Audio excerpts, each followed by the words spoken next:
Alright, I'm going to work on another of the backlogged entries. This one is one that was particularly frustrating, and you can see from this first picture that it was actually a pretty big health issue too. Since moving into the camper, the one thing that I think has driven us nuts is the constant fight with condensation. Living in a camper full time, it turns out that the salesmen may not be honest about insulation and winter capabilities, and even summer causes condensation problems. If we have the AC running on the inside, then it causes condensation on the outside, which diminishes and decreases the insulation under the camper that made it quote unquote winterized. So that's been a constant struggle. We actually did do when we find mold, we would treat it, kill it, and then make sure that we keep that particular area vented as well as we can, and then check it every morning when the windows are super wet. I would try and dry them off, for instance, so that condensation can't drip down the walls, things like that. But there's places that we keep finding where we don't know condensation has formed, and the back of the couch happened to be one of them, because we never put the couch down, or extremely rarely put the couch down anyway. So we went to sit down on it one day, and the cushions were actually fairly damp, which was a surprise. So I began digging into it and investigating that. And I thought, I'm going to just take the couch out so I can get a better feel for what's going on back here and where this moisture's coming from. As I was pulling the couch out, the back of the cushion frame,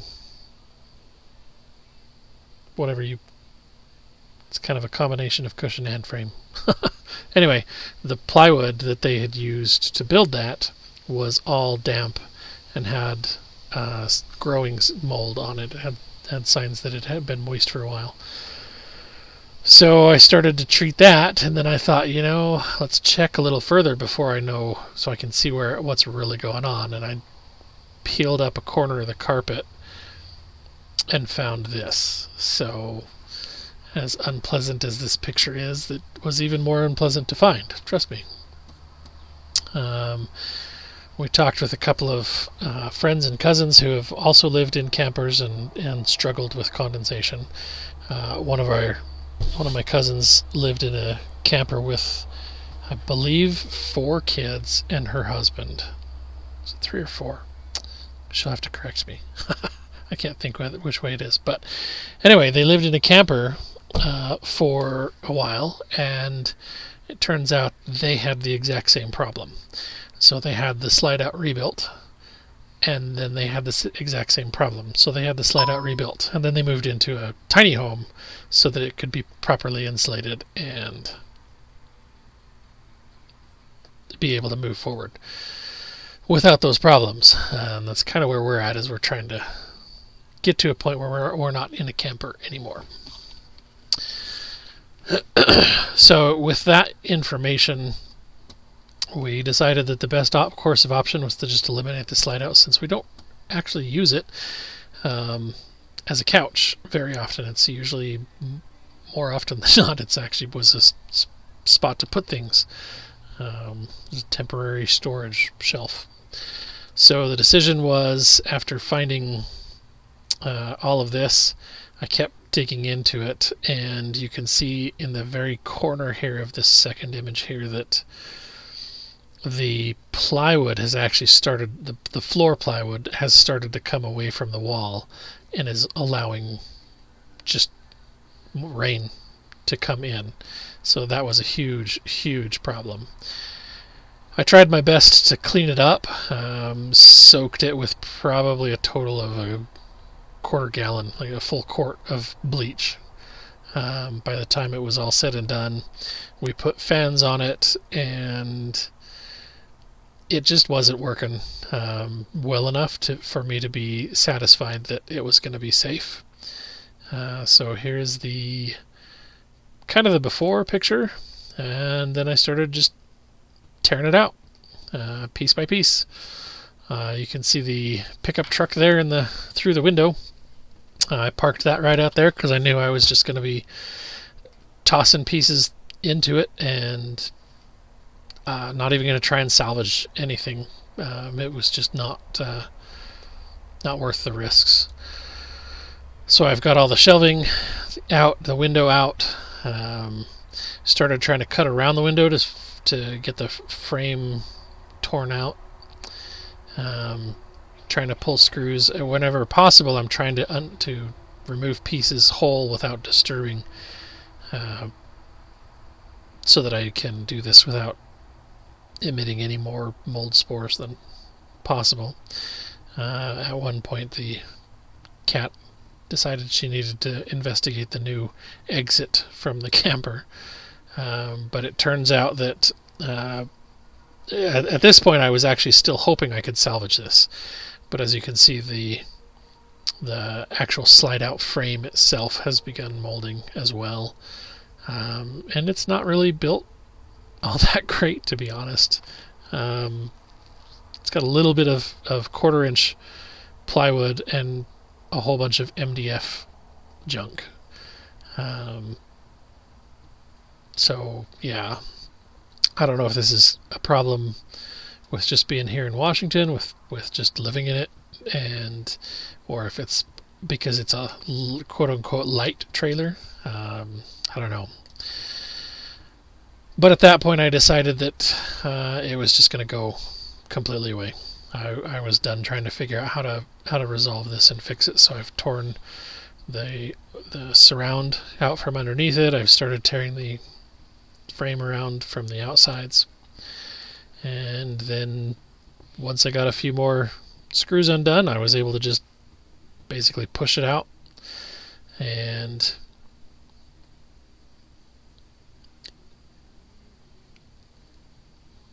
sorry, I'm trying to figure out what exactly I was depicting in this picture.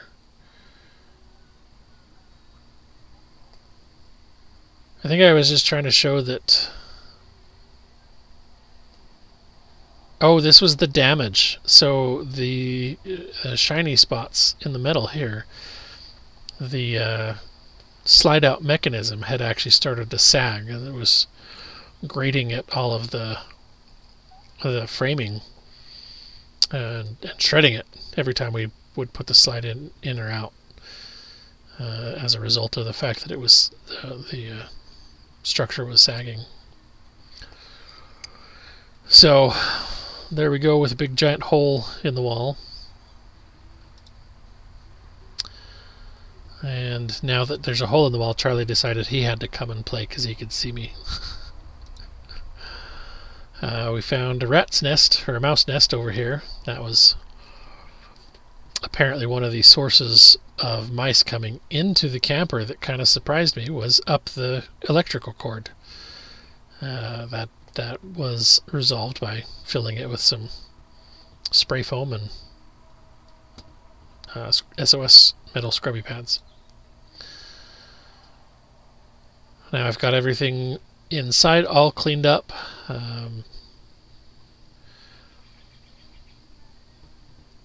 Ready to finish demolishing and start building. So I went and got some lumber and basically just built a quick frame.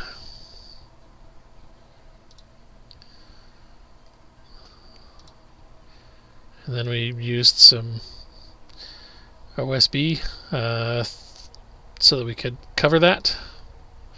Sealed all the edges with a little bit of spray foam to make sure there wasn't any draft.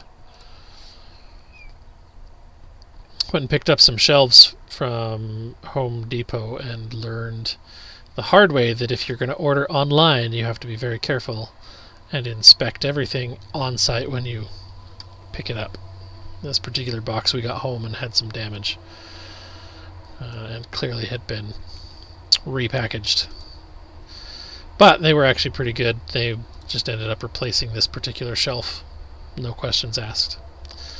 So here's the back to the removal.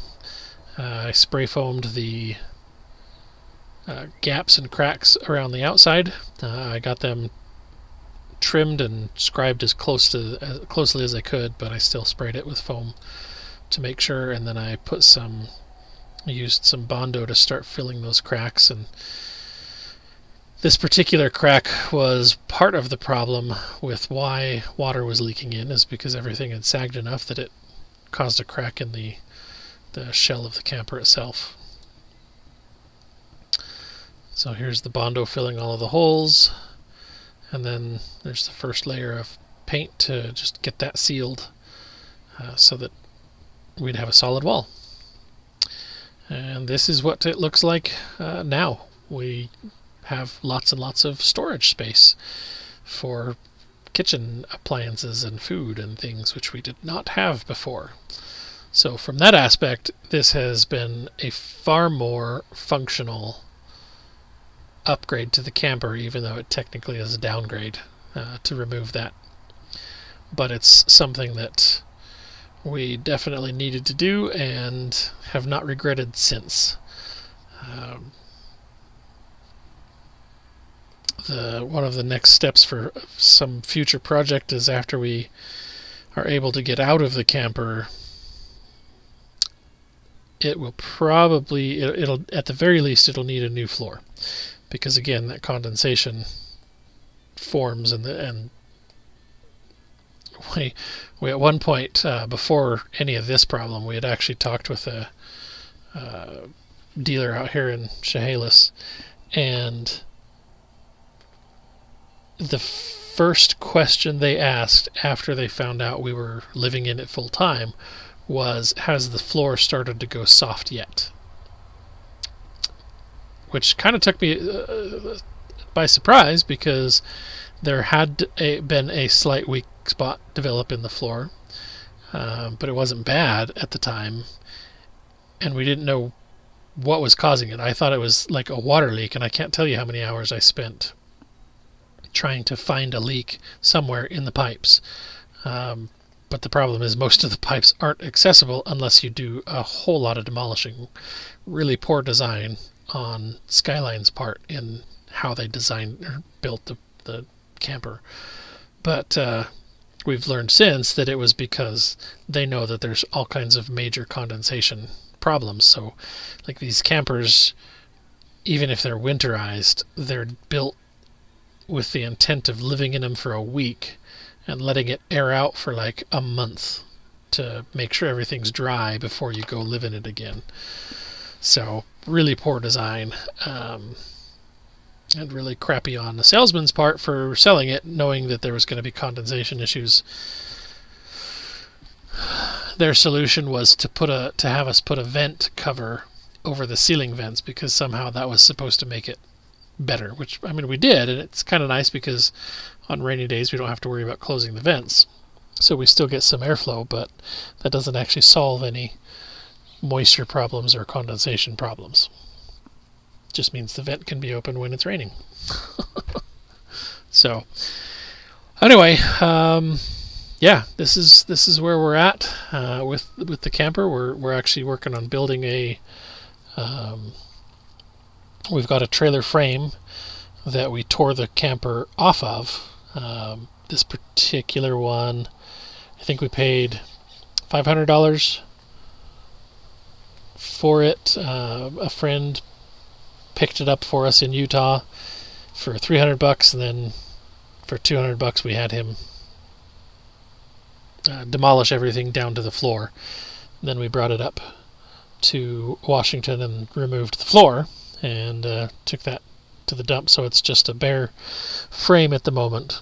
But I'm going to be, now that we've got the mill running, that's the first project, is to build a box on top of that frame that we can then use as a living room / office, which will help quite a bit, because then we won't be spending all of our time in the camper. And then we are also in the process of building a barn, but that's got a lot more clearing that we need to do, and we're learning that some of that clearing, because there's massive trees where that needs to go, some of that our little backhoe tractor won't handle. So unfortunately that particular project is stalled until probably spring, when we'll be able to rent an excavator and get out there with an excavator without worrying about fighting the mud. But we'll keep you all posted on that, and God bless you, you and yours. Stay safe out there, and thank you as always for watching.